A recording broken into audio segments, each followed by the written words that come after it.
All right, so that's Mark, right?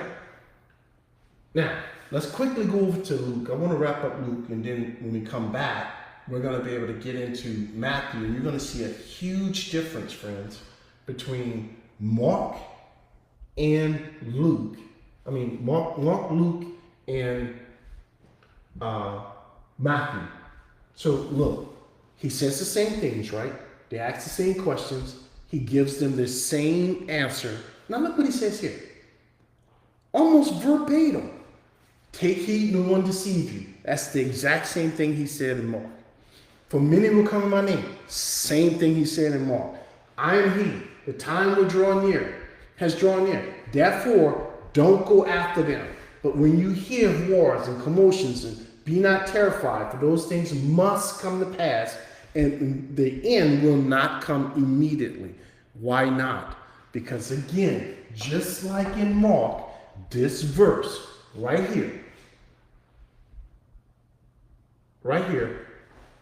don't be deceived. This stuff right here is the tribulation. That's exactly how he started it off over in Mark. He didn't start off answering their question. He started off with the tribulation. Now look at what he does here.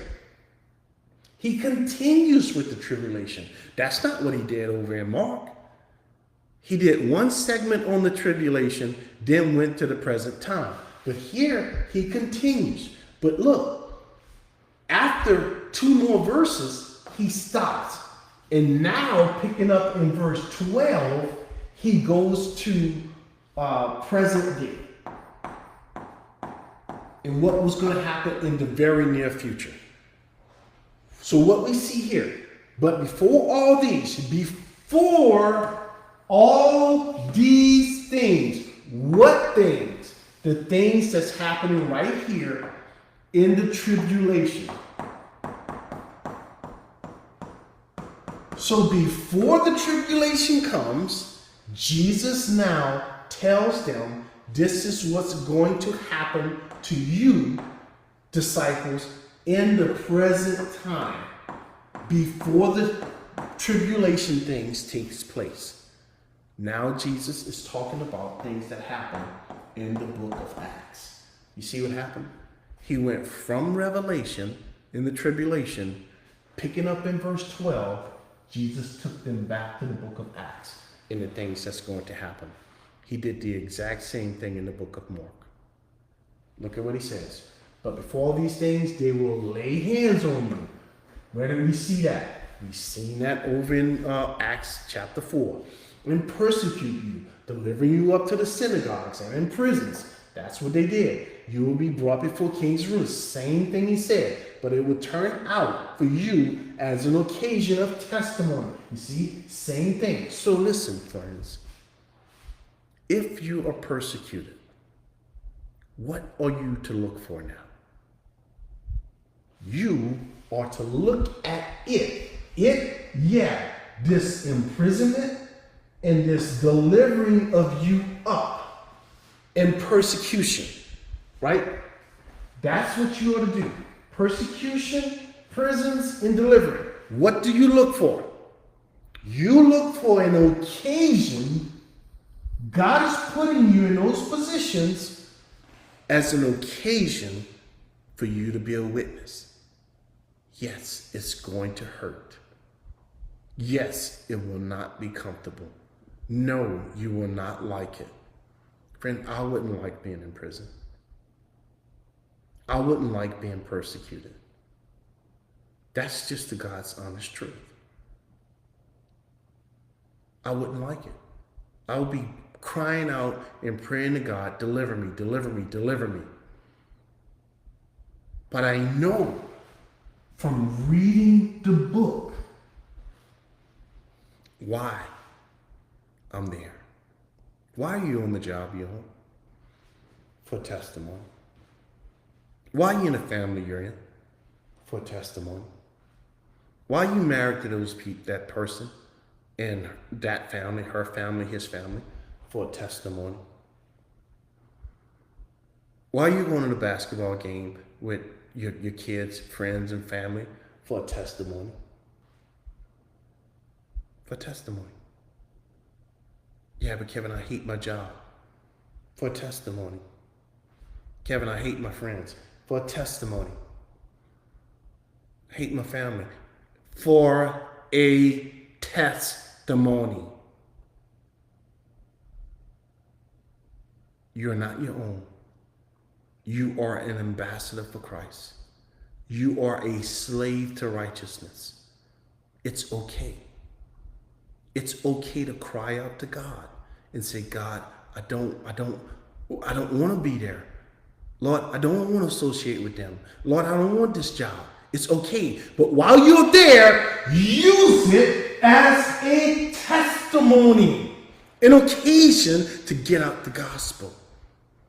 Because you may be the only person God has assigned to that person to hear the gospel. And how do you know that person won't be saved? You don't. So remember, I know it's painful. I know that. You think God don't know? Of course he knows. He put you there. Cry out. Pray to God for deliverance. But while you're there, while you're praying, while you're being persecuted, while you're in prison, use it as an occasion to testify and preach the gospel. Therefore, settle it. Settle it, friends, now. Settle it now before it happens. Excuse me. Before it happens to you. Make up your mind that if you end up in prison for the gospel's sake, if you end up in a family that you have discomfort with, if you end up at a job that you hate, if you end up in any place, settle it in your heart right now that you're going to use it as an occasion to witness. Preach the gospel. In your hearts, not to meditate beforehand what you will answer, and they didn't, for I will give you a mouth and wisdom which all your adversaries will not be able to contradict or resist. Again, this happened in the book of Acts. You will be betrayed. Now he goes, look, now he goes into the tribulation again. Picks up at verse 16.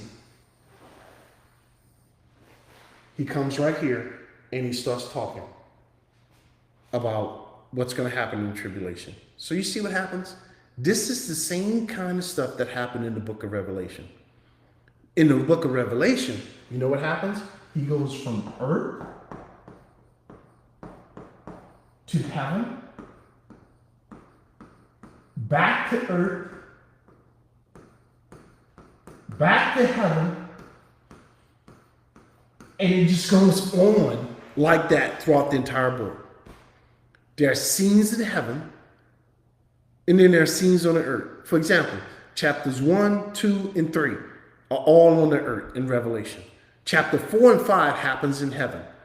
Chapter 6, part of it happens in heaven, the other part happens on the earth.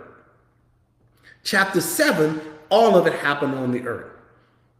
So it just goes like that over and over and over again in the book of Revelation. And this is exactly what you see here. It goes from the present day and the things that's going to happen to them in the near term, in the near future. And it did. We got the record of it over in the book of Acts. Then he has segments in Luke and Mark where he goes out and he starts talking about the tribulation. When they didn't even ask him about the tribulation, it's not recorded. They did ask him. It's just not recorded. It's recorded over in Matthew. You say, then why in the world, if he didn't take the question in Mark and Luke, why is he answering it in Mark and Luke? How many witnesses do you need? Come on. How many witnesses did the Bible say in the mouth of 2 or 3 witnesses? Even though they didn't ask the question, it's recorded in Mark and Luke to get what? To get the witnesses. See? The answer's in the book.